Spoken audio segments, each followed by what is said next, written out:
This is an interesting little crossover hit.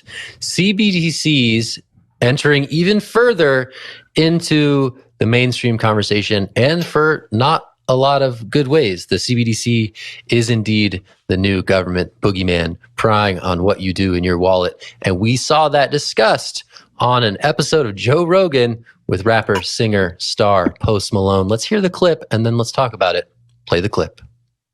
So how do you feel about the government's digital currency that they're working on? No f***ing way. No way. That's what I think. I think that's checkmate. That's game over. That is checkmate. Because if they apply that to a social credit score, if they decide somehow or another that you need some social credit score system and it's for the benefit of society, and they outline that they can, track your behavior and your tweets and all your things, and you get a score.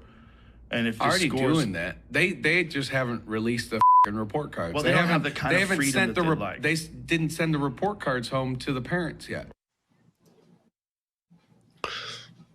We don't smoke enough on this show, first of all. Second of all, Will, question to you. Checkmate, game over or not? CBDCs, they're certainly becoming a political issue. What do you think? I got a question for you. Are they like on the mid curve here, or are they on one side or the other? Because you are a fan of CBDCs because you want to make taxes easier, quote unquote. And you say like you're straight in the mid curve lane. So like, change your opinion after watching this clip, or are you sticking with it? I mean, my take is very much the midwit take, but you know what? My take is going to be a fringe take if there's more podcasts like this. And then the midwit take is going to be the government is looking at your wallet. Like this is going to become like the mainstream view of CBDCs soon. So I'm going to be on the edges of the bell curve with my sensei hood on saying CBDC's good. Okay. Was not ready for that one. No, I think sense. this is going to be the thing for most people. I agree with you on that part. Like, this is going to be a take for most people. Everyone doesn't like CBDCs. Most people, especially in the United States, have some sort of like underlying mistrust of the government, regardless of where you are on the political spectrum. Like, there's something you don't trust the government with. And it's very easy to look at like what's happening with China, and they have a social credit score system, and they've also rolled out their own digital CBDC, which does include the ability to delete money from people's wallets directly if they don't use it in time. Not that far to like start jumping over these hurdles, start looking at it. As of now, what we know from the Federal Reserve and other more westernized countries, they're looking at this and being like, hey, we're not going to roll that out. Yeah, the EU went as far as to say that privacy was a huge concern for them when rolling out a CBDC.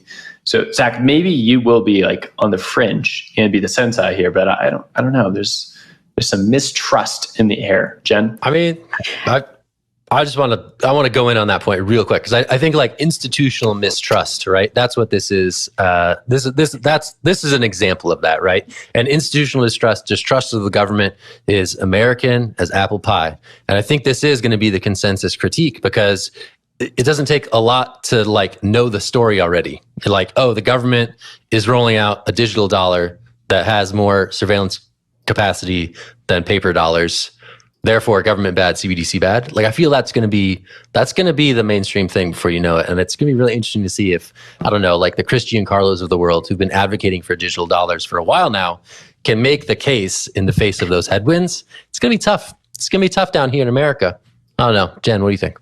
I think the government can already freeze your assets if they really wanted to. And we saw them do that in Canada when we had the trucker protest. They enacted the Emergency Act and there were now sanctions issued for people who were participating in these protests. They didn't have any access to their funds. I know this conversation is a little bit more nuanced because we're talking about programmable money and possibly, limiting how you can spend your money and where you can spend it, et cetera, et cetera. What I would have loved to hear in the podcast, first of all, love Post Malone. So like no squalms there. Not trying to pick a beef here on the internet with Post Malone, but they didn't mention anything about Bitcoin or any other cryptos which offer a solution and is an alternative. So it's not all doom and gloom. I think the governments are going to go ahead with CBDCs. I don't think there's anything that we're going to be able to do to stop them, but there are alternatives out there. And that's the part of the conversation that I would love to hear more in the mainstream media as CBDCs become a talking point ahead of the 2024 election and more mainstream, as we saw on Joe Rogan's podcast. Zach?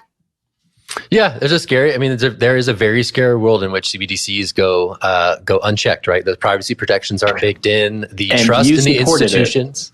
hey, On this now. show. Hey. You can't just Both go back and sides. forth. All Both sides, sir. flippy-floppy, wishy-washy, Zach. You gotta, at least for an episode, pick a side. All right. Well, Post Malone said it, so I'm wavering now. I don't know what to think anymore.